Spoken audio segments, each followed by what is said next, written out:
keris itu adalah teknologi tercanggih. Itu adalah teknologi. Kok saged teknologi tercanggih? Teknologi tercanggih dari masa lalu sampai untuk sekarang.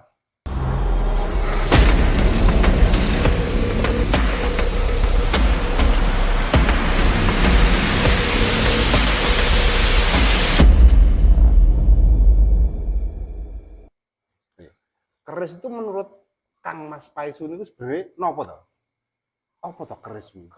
Keris itu apa? Keris itu multi tafsir sebetulnya. Menurut panjenengan? Enggak, multi tafsir. Cuman untuk saat ini, untuk yang sekarang, saya ingin menyampaikan keris itu adalah teknologi tercanggih. Itu adalah teknologi. Kok saged teknologi tercanggih? Teknologi tercanggih dari masa lalu sampai untuk sekarang. Mungkin sekarang banyak yang mengenal teknologi tercanggih itu ada HP lah, atau smartphone, internet, atau HP atau iPhone dan lain-lain. Di dalam HP sendiri itu baru-baru ini saja toh, masih hanya beberapa tahun ini, di HP itu menggunakan sidik jari, smartphone, ya sidik jari, terus menggunakan untuk buka sandi-sandi menggunakan wajah, ID card atau dan lain-lain. Di keris itu udah dari zaman masa lalu itu udah menggunakan sidik jari. Tak pinjem keris tunggal. Amin. Ini gimana? Lah niku.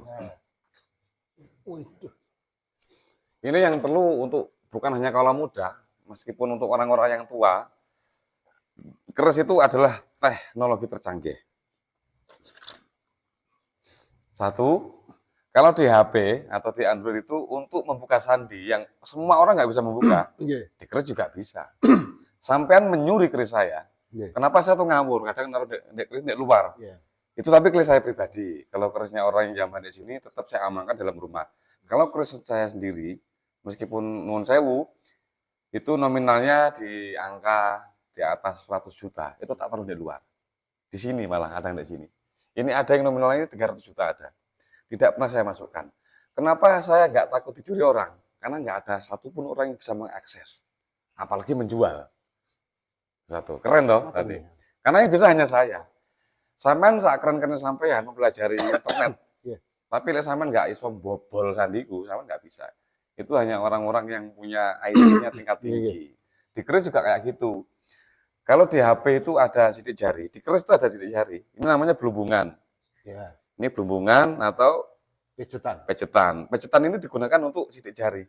Jadi menggunakan sidik jari jempol yang kanan, bukan yang kiri. Pasak jempol gitu. Yang kiri nggak bisa. Kerennya di sana. Memang ada kiri kanan. Tapi yang kiri itu bukan untuk membuka akses. Tapi yang kanan yang bisa. Yang kiri besok saya bahas. Orang dulu begitu mengurus keris, ulangi ya. Jadi begitu dipeganginnya, cetek. Cetek ini langsung meragon di sini, meragon di pejetan. Cetek. Nggak boleh nanggung, harus langsung sekali seret kayak gitu. Dia langsung mengakses, langsung kebuka. Jerat. Sampean mau lihat mana? Mau lihat Arab lihat opo? Arab lihat neng Nederland iki musim apa? Neng Yunani saiki zamane perang apa ora? Apa misalnya neng Perancis kayak gimana? Neng Yunan itu kayak gimana? Itu tahu. Pripun carane ini? Ya ini menggunakan sidik jari ini, kita harus membuka akses dulu, seret, internetnya terbuka nih ini. Kita bisa mengakses, sampean mau lihat di mana? Ini harus browsing ngoten ya. Sama kayak browsing mau lihat sekarang ini artis Korea yang terkenal siapa? Pijet aja. Misalkan nama Mas Paisu yang ganteng, yang keren, yang unyu-unyu itu siapa? Terus itu AI udah bisa membaca. Oh, Paisu ini adalah ABC dan ngoten niku, bisa diakses. Sampai makanya itu kan. Iya, lebih canggih daripada HP jenengan. Lebih canggih. Dan ini masih bisa digunakan dalam era-era sekarang. Caranya pripun ngoten niku? Ntar dulu, jangan ke caranya dulu. Terus sistemnya kayak gimana? Tahu kesusunannya Kalau keris itu sebagai media atau HP atau Android, tombak itu adalah wifi-nya, jaringan wifi-nya. Kenapa tombak menggunakan randian yang panjang, randian yang tinggi? Banyak loh pakem tombak itu ada setengah badan, ada di atas kepala, ada yang sampai di atas pandedek. Jadi manusia berdiri itu di atas lambaian tangan ini, di atas ke sana. Itu apa disandikan untuk perang? Saya tahunya dulu gitu. Tidak, memang ada beberapa tombak itu, tapi bukan tombak yang itu yang digunakan untuk itu hanya untuk sandi waktu perang perubahan formasi. Nek tombak ini diangkat benderanya. Kalau tombak kok nggak kelihatan, Pak. Tapi ada bendera, ada patakan di sana. Nek patakan ini diangkat ke sana, berarti formasinya berubah. Tapi selain itu, tombak itu tujuannya sebagai portal atau wifi. Makanya orang dulu setiap jalan kemanapun saja, ya, dia itu membawa kerisnya Androidnya atau HP-nya itu sendiri, tombaknya sebagai pemancar, sebagai wifi. Tombak lot 3, lot 5, lot 7 itu sebagai pemancarnya. Kalau jenengan itu menyeberangi lautan 1, lautan 2, jenengan belum terputus dengan alur internet atau jaringan wifi itu sendiri. Kalau HP, sampean keluar dari rumah, berapa meter mawon, sudah terputus dari koneksi yang ada di rumah. Tapi kalau ini nggak pernah terputus.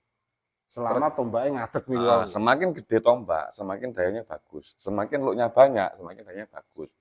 Lah, menjadi yang maksimal ukuran tombak itu overland. Itu pemancar wifi yang terbaik. Sampai masih keluar daerah, sampai di Amerika, tapi sampai bawa ini nggak butuh email, nggak kayak iPhone yang kayak email ini butuh bayar kan udah, karena Nusantara itu sifatnya udah merdeka, tinggal pejet, set, makanya terus harus nanting. Orang dulu waktu mengunus keris, begitu diunus dari warna set, nanti kayak gini. Itu bukan hanya mendengarkan dengungan keris ini seperti apa, tapi itu mengakses sebetulnya. Enak kejadian apa ini? Jadi manusia zaman dulu itu nggak pernah banyak menggunakan pikiran untuk mengakses A, B, C, dan D.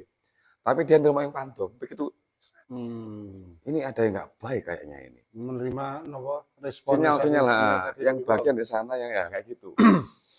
Kalau sagednya namung sering merinding tok, mboten ngerti artinya. Merinding tok ya, iya. Soalnya goblok jenengan. Kesane rada pinter niku pripun? Pertanyaannya kan apakah teknologi tercanggih saat ini, bahkan menurut saya masih saat ini belum ada yang bisa mengalahi kecanggihan teknologi keris ini. Atas fungsi ini benar-benar tercanggih ini. Apakah bisa diakses atau tidak untuk saat ini? Nek terus jenengan saged. Bisa banget. Lah ini lagi niku kalau kan pertama caranya pripun? Ada dua opsi yang untuk kita bisa mengakses internet yang ada dalam Tosan Aji ini. Dan nggak perlu berbelit-belit, nak pengerti ning Gradwung, nak pengerti ning nggone Mas Paisu, nggak seperti itu. Dua teknik yang bisa kita mengakses melebihi dari kecanggihan alat elektronik itu ada dua metode. Satu, gencar berpuasa. Kedua, meditasi. Caranya kayak gimana? Kalau ingin lebih detail, kita sharing bareng-bareng. Hanya dua cara itu? Dua cara. Untuk saat ini hanya ada dua metode untuk kita bisa mengakses bahwa ini memang betul-betul teknologi tercanggih. Bukan di masa lalu sampai di masa sekarang. Kita bisa mengakses saat ini juga. Melalui dua metode. Nek ngoten sedaya napa sing gadah keris niku kedah kajengan napa? Tombak. Iya, harus. Jangan pernah naruh tombak itu di bawah. Kan dari dulu saya pernah bilang, jangan pernah menaruh keris itu ditidurkan. Gitu, harus berdiri. Dan lebih tinggi dari tubuh kita lebih baik. Lah tombak itu juga harus lebih tinggi dari bandeteke pengawe. Nek memang sinyal kita ingin menjangkau lebih luas. Metodenya hanya dua, puasa dan meditasi. Itu toh. Untuk sementara itu saja yang ingin saya sampaikan. Sebentar, kula pengen pesan. Karena ngeten. Napa jenenge? Tandane tombak ini kok sembarang ya berarti. Tombak itu kan tergantung, ada tombak lurus, ada tombak lot 3, lot A, B, C, dan D. Kalau ingin jangkauannya lebih luas, ya menggunakan tombak korolewang. Korolewang. Maksimalnya lot itu kan di lot 11. Kita bisa menggunakan lot 3, bisa lot 7, lot 5, sesuai kebutuhan. Karena setiap lot itu menjangkau seberapa luas jangkauan yang ingin kita akses. Bukan hanya lot itu melambangkan filosofi kalau lot 3 ini kayak gini, lot 5 kayak gitu, bukan hanya sekedar seperti itu. Makanya saya pernah bilang, Tosan Aji multifungsi. Bukan hanya multi tafsir, tapi multifungsi. Kayak Android jenengan arep secara filosofi ada, secara fungsi juga nyata. Juga ada. Bukan hanya XX, NX, bukan hanya kayak gitu. Lebih dari itu bisa. Kita itu nyata. Orang-orang Jawa dulu, sekali lagi yang saya sebut Jawa itu bukan suku. Jawa itu bukan suku, bukan golongan, bukan pulau, tapi Jawa itu adalah orang-orang yang dunung, yang paham, yang ngerti, yang cetha. Ngoten riyen mawon, saunta wis. Matur sembah nuwun. Kalau badhe bubuk keranten sampun ngantuk, urung dina urung bubuk nih Mas. Nggih.